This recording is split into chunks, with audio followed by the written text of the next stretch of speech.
মনে করি যে কিয়ামতের দিন আল্লাহ তাআলা যদি বলেন তোকে মাফ করে দিলাম, এটাই সব থেকে বড় পাওনা হবে। এর থেকে বড় পাওনা কিছুই আশা করি না। কোরআনে কারিমের এই দাওয়াত আপনারা জানেন, গতকাল এখানে ফুরফুরা পীর সাহেব বলে গেছেন, আমার আব্বা এবং আমার চাচা দুজনই ছিলেন হযরত মাওলানা আবু বকর সিদ্দিক রহমতুল্লাহ আলাইহির খলিফা। আমার ময়দান ছিল খুব ফুলে ভরা, কুসুমাস্তীর্ণ।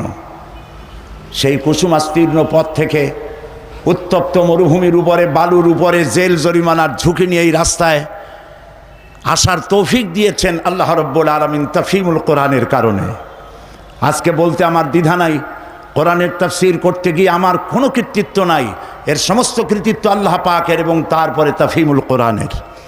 তাফহিমুল কোরআন আমি বুঝেছি, আমার চিন্তার দিগন্তকে উন্মোচিত করেছে তাফহিমুল কোরআন, আমাকে উত্তপ্ত ময়দানে নিয়ে এসেছে তাফহিমুল